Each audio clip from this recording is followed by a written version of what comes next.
what does it take to elect a Green in the most perverse voting system imaginable, right?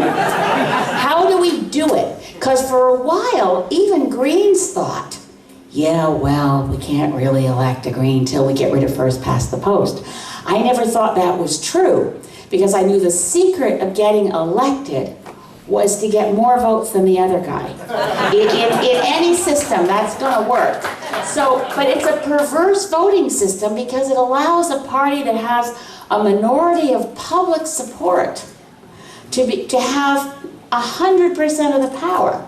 Because our Westminster parliamentary system, by the way, is significantly at risk by being misunderstood by even smart journalists. Watch for this in the upcoming election. How many times you'll hear someone in the news media say, who will be elected Prime Minister? Well, exactly, no one. We do not have an elected Prime Minister in Canada. We elect, in this election, 338 members of Parliament.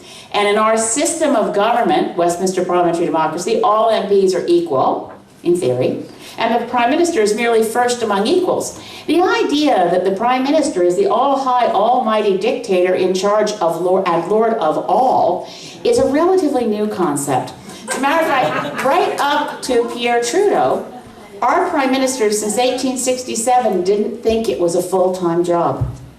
The Prime Minister was often also Minister of Justice or Minister of Foreign Affairs, and also Prime Minister. It was like, you know, chairing the meeting. It wasn't, as I said, you know, Lord High, all-powerful dictator and, you know, emperor of all one surveys. That's actually now been etched on the door at PMO, I think. And, it's a problem because the leaders of the other parties wouldn't mind that either. There's something about power. So what I wanted to say is how did we get elected? Now, it's not just me that got elected in a perverse voting system. And it is great that we doubled the caucus. God bless Bruce Hire, Thunder Bay Superior North. It's really good to go into this election in Guelph with an incumbent member of Parliament from Ontario. But what I wanted to tell you about it is there's a remarkable consistency in the election results, and it doesn't get talked about very much. So I want to share this with you, and then share with you how Saanich Gulf Islands has something in the DNA that's very similar to Guelph. So in Saanich Gulf Islands, when I won in 2011, you'll probably recall I defeated a sitting Conservative cabinet minister named Gary Lunn. You may not know that the voter turnout in Saanich Gulf Islands took a significant kick up. As a matter of fact, other than 1 or 2 ridings in Prince Edward Island, at 75% voter turnout, Saanich Gulf Islands had more voter turnout than anywhere else in Canada, right? So that's a huge thing. Raised voter turnout. Now, you can say, well, that's a one-off. Maybe, you know, some people, well, of course, initially the national media said there was no chance of me getting elected in Saanich Gulf Islands. And it's amazing how they didn't miss a beat before seamlessly moving to their next received wisdom conclusion, which was that no one would ever hear from me again because one MP can't do anything. Certainly one MP can't get a law passed. So, you know, the National Lyme Disease Strategy became law December 14th of 2014. That's law. One MP certainly can't lead a coalition of opposition parties in a marathon of votes with the goal of stopping the omnibus budget bill that destroyed the Fisheries Act and the Environmental Assessment Act, Bill C-38. So I won't go through the stuff that I've done in the last 4 years. Suffice to say I've done a lot that I always knew any one MP could do, particularly if they weren't hamstrung, you know, like Houdini with chains and thrown in the deep end of the pool. Wriggle out of that, will you, if you're a conservative, a liberal, or a New Democrat, and told exactly how much you're allowed to do. That's why the media thinks one MP can't do anything. The others aren't allowed to try. So back to the next one-off. Okay, so the election in British Columbia, provincial election in 2013, and as you probably all know, Andrew Weaver, Nobel Prize winning climate scientist, became the second elected Green in Canada through this perverse system. Andrew Weaver, by the way, also defeated a sitting cabinet minister. Ida Chong, right-wing party, and Oak Bay Gordon Head, his riding, had the highest voter turnout in BC. The second highest voter turnout in BC provincially was my riding, where Adam Olson, currently the interim leader of the BC Greens, a member of Sartlip First Nation, came within 300 votes of winning that seat. That's what drove up voter turnout there. So okay, then people can say, well, that's just British Columbia. You know how they say it. Well, then you get to New Brunswick.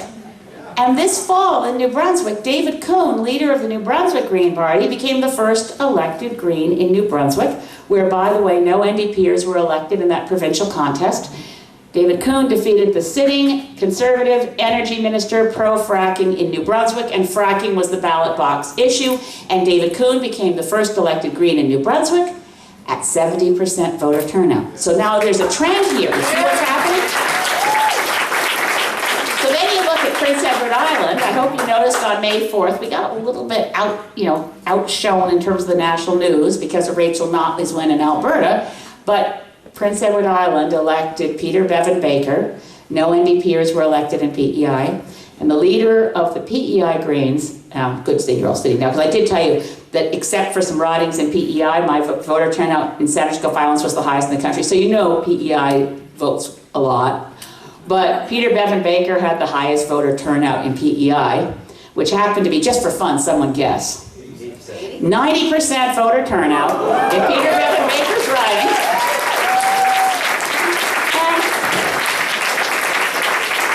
4 for 4, defeated a sitting cabinet minister, and got 55% of the vote. Now game on, because I thought 75% voter turnout and 46% of the vote, 7,000 more votes than Gary Lunn, was pretty good. But now, I gotta compete with PEI. I gotta get my voter turnout up to 90%. I gotta get re-elected, and I'd like to win with at least 55% of the vote. Would be good, because, you know, the Greens are cooperative, but it's nice to set the bar high. Now this is what Guelph and Saanich Gulf Islands have in common. Really green places, deeply green places. The first to do, I believe it was the first, Guelph was the first to do composting. I didn't go back and check my facts on these. I remember Guelph City Council approving recycling before other people, composting before other people, early adopters of green policies locally. Lots of green policies locally. But the other thing that I think, and I haven't mentioned this publicly at all, and I certainly haven't mentioned to Gord because it hit me this morning as I was thinking about coming here for the nomination meeting. Saanich Gulf Islands and Guelph have now been inculcated, like vaccinated against, with a built-in resistance to voter fraud attempts. Yeah. Saanich Gulf Islands in 2008 was ground zero. That's where they tested out robocalls. And that's what kept Gary Lunn in office in 2008. No one ever found out who was responsible. It's a complicated little story how they did it. But Saanich Gulf Island voters in 2008 experienced fake robocalls, and they were really on their guard for anyone pulling anything in the next election. That's another reason that voter turnout went up. Plus, we went out there and said to people, if you want to vote for real change, you vote green, and we will give you what you've wanted for so very long, a green voice in Ottawa.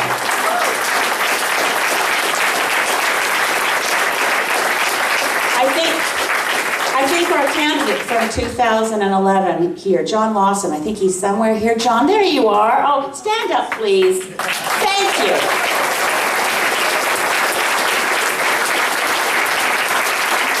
I mean, it was extraordinary what went on in Guelph. Right? Guelph was ground zero for voter fraud. That means we've got a population here that's onto them. That's smart and is annoyed. Gotta be angry about trying to cheat you out of your vote.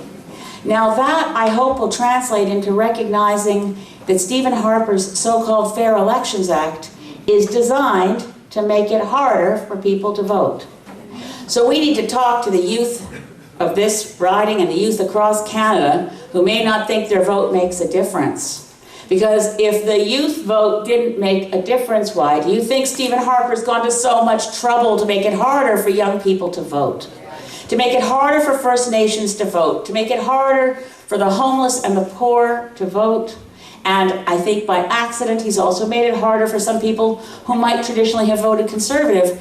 Any older Canadian who's had to give up their driver's license who hasn't thought about needing proof for ID when they go to the poll they've always gone to, they will be in for a shock because they may find they can't vote if they leave it to election day. So we have to get the word out, because we know the key to winning is to get voter turnout up with the promise and the commitment that if they vote Green, you will elect the government you want. I was at an event this weekend on Salt Spring Island. I don't know how many of you remember the Canadian folk singer who's brilliant, Valdi. How many of you remember Valdi? Well, he was playing a new song he'd just written, and one of the lines is, "Bad governments get elected by the people who don't vote." So we have to get that don't vote group down to the very narrowest possible. Now, the other reason that Gord Miller is going to be elected in Guelph is because Gord Miller is by far the best candidate running in Guelph. I don't care who the other parties nominate. It's just obvious. It's going to be really obvious to everyone when they look at a stage in an all-candidates meeting. They say, "Oh my God, I could have Gord Miller as my MP. Oh, this is going to be great." And they will recognize this in larger and larger numbers. So we need to communicate for people. And by the way, I have to say, whoever did the graphics on this, I love this stylized Guelph image. Gord for Guelph is exactly what Guelph voters are going to get excited about, because it's going to be very obvious that if a candidate of the caliber of Gord Miller is willing to set aside the 15 years of public service to the people of Ontario as the Commissioner for the Environment, then there's got to be a really good reason, like he knows he can win. And Parliament needs more Green MPs. So let me tell you why Parliament needs more Green MPs. This is going to be a minority Parliament at the end of the next election. The old line parties, which, you know, I like some more than others, gotta admit. I like Mulcair and Trudeau, and no, it's not a personal thing. I've even found a way to sort of have a relationship going with Stephen Harper. But his policies are disastrous. It's like serial acts of vandalism to the fabric of this country, and it has to stop. So,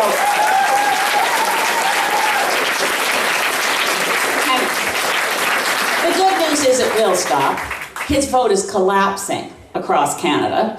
There's a reason that John Barrett decided to retire, that Cheryl Gallant also left cabinet, Christiane Parody left cabinet, and the latest to jump off the ship being Peter MacKay. We know that they do not quit within months of an election if they think they're about to win. So they know something that the rest of Canada needs to figure out. But we know that when we look at a minority parliament, knowing that these three main old line tired parties running against each other, doing all the same tricks they always do, you know, slagging each other and attacking each other, and the stuff Greens never do. We do high road politics. We stick to the facts, we stick to issues, and we communicate to Canadians with fundamental respect for their intelligence and the recognition that for every candidate running for office, and there are a number of you in this room tonight, the campaign is actually a really long job interview. And the people who might hire you are the voters, and if they hire you, you're going to work for them. You don't work for me, you don't work for the Green Party. You work for the voters in that constituency, because that's the only job description found in any law of the job of a member of Parliament. It's found in our Constitution. And it says members of Parliament work for, it said represent their constituencies. That's the only job description we've got.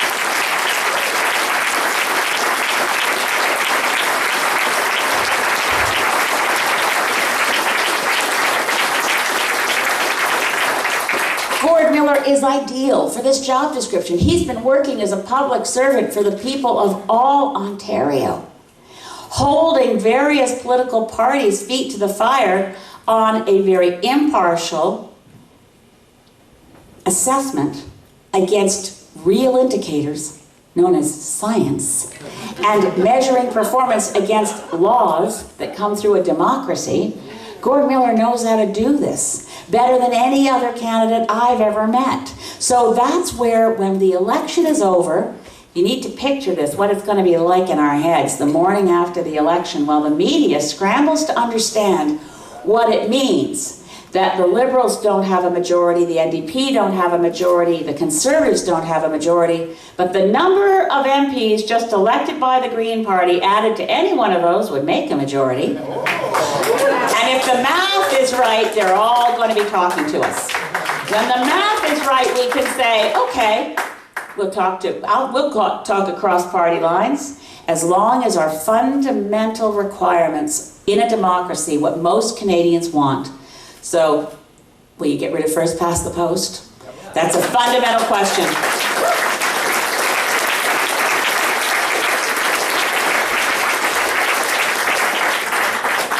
And urgently, given, and Mike Nagy made reference to the fact that today at the G7 summit in Germany, some healthy, positive peer pressure was brought to bear on our Prime Minister by the leaders of Germany and France and England and the G7 in the United States, all leaning on Stephen Harper and saying, you know, come on, you're not going to keep us from putting the word decarbonization in the communique, are you? We have to put the word decarbonization in the communique because we're all going to go off fossil fuels. Well, that pressure from the G7 was because we need momentum and energy to get us to the climate negotiations that are going to take place starting November 30th in Paris. So, okay, here's the morning after the election. It's October 20th.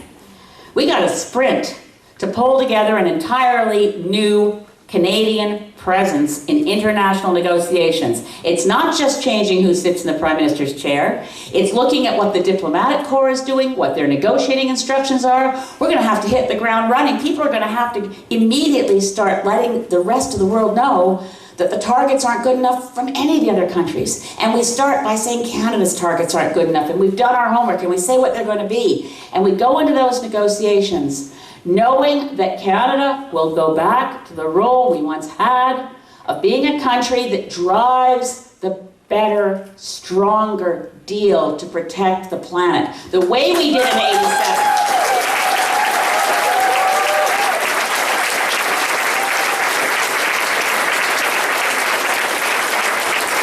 Now, the UN climate negotiations have a lot to do with why we're here tonight together. And in a context probably about as hot as we are all right now in this room, I sat down on a bus next to Gord Miller, pulling away from one of the downtown hotels in Lima, and headed out to the conference. Every day, Gord and I happened to be on the same delegation, the International Institute for Sustainable Development. I don't know how many of you know that in previous UN negotiations to get in the room, I've actually hitchhiked with other countries. I've been on the delegation for Papua New Guinea. I've been on the delegation for Afghanistan, working for those countries because my own country wouldn't take me on the delegation. Because Stephen Harper would not allow any opposition members of parliament or scientists on delegations. So climate negotiations need everybody there. We'll bring a conservative MP if any of them are re-elected. We'll bring them to the climate negotiations, and we'll bring youth from Canada, we'll bring First Nations from Canada. We will be there as a team. And that's what we do as Greens. So I sat down next to Gord and started twisting his arm just a bit and saying, you know, it would be wonderful if when your term is up, you just thought about maybe running for the Green Party. And it would be really great if you'd consider running in Guelph. We started talking right there on the bus in Lima. So it's a dream come true for me to be here tonight with the nominated candidate for Guelph, Ontario, Gord Miller, the next Member of Parliament for Guelph, bearing a green banner all the way to Ottawa.